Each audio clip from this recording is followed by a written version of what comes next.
UFC 314, Michael Chandler versus Paddy Pimblett. Breaking it down, I'm going to go with Michael Chandler. And the reason is I just don't believe in Paddy. And I might be proven wrong. Like, I really hope I'm not, but Michael Chandler is the kind of guy that fumbles. And we've seen him do it many times. You know, Michael Chandler hurt Gaethje, hurt Oliveira, hurt Oliveira twice, right? In both fights he hurt him. Hurt Dustin Poirier. He hurts all these guys. Only to get crazy, only to get reckless, only to throw a punch so damn hard he knocks himself off balance and Charles Oliveira takes his back in the worst case scenario. He fumbles. And I could see him fumbling against Paddy Pimblett. I could. If anybody's going to fumble, it's going to be Michael Chandler. So that's what's got me a bit shaky here. But in my opinion, bro, call me a hater, but the Jared Gordon fight said a lot to me. Even Bobby Green, I'm sorry, but I don't look at Bobby Green as though he's anything special, bro. Like, I really don't. I know the UFC kind of got away with putting a number next to his name and, like, fooling people that this is some, like, you know, like a gatekeeper, so to speak. Like, oh, if you could beat Bobby Green, you could be a champion. Like, nah, there's a, like, Bobby Green's a cool win on your record, sure, like it's a name, but it's nothing that jumps off the page, you know, at least not to me. I've been watching this sport a long time, since before Bobby Green ever even made his UFC debut. I remember him making his UFC debut. I remember, like, I've literally watched Bobby Green's entire UFC career. You get what I'm saying? So you can't, like, just brainwash me and propagandize me into thinking all of a sudden, oh my God, he beat Bobby Green, so that means he's a world beater. Sorry, I don't see it that way. And,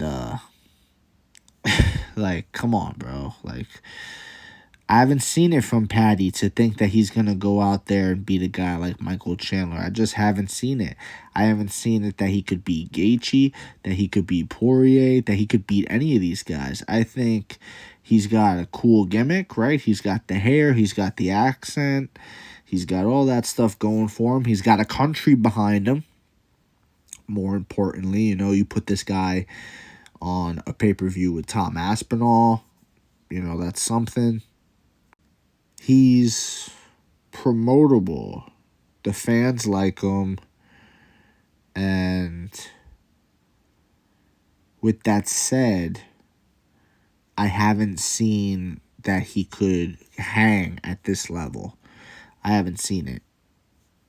Tony Ferguson was the other fight, and I gotta be honest with you, once upon a time, that Tony Ferguson win would have stood off the page.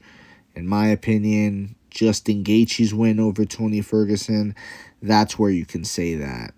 But, you know, even Michael Chandler's win over Tony Ferguson, in my opinion, was just sort of like, you know, I didn't expect him to knock Tony out. I remember being shocked that he knocked Tony out, but Tony was on his last legs, you know, like we saw it. Like Tony's one of those guys that became washed overnight. Like, it was a really bad beating he got by Gaethje. That was a rough one. And we kind of saw Gaethje do that to him over the course of 5 rounds. But Paddy's not even... Like Paddy gets finished by that Tony Ferguson. Tony Ferguson, I fought that Justin Gaethje, finishes Paddy Pimblett. You know what I'm saying? Like, so I don't know. Like, I'm not over here creaming over... That's crazy, but I'm not going nuts. I'm not doing backflips for Paddy Pimblett's wins over Tony Ferguson and Bobby Green.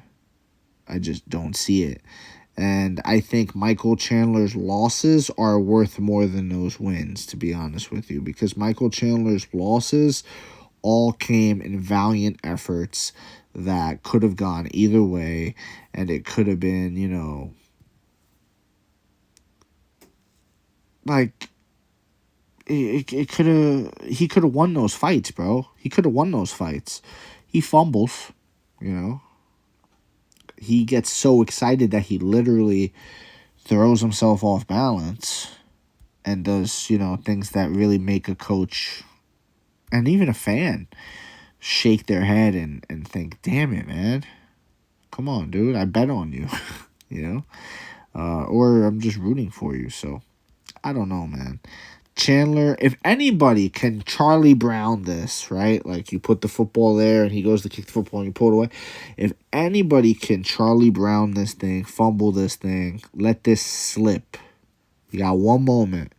Would you capture it or just let it slip? If there's anyone to let it slip, it's Chandler. But this is a fight he should win 100%, without a doubt.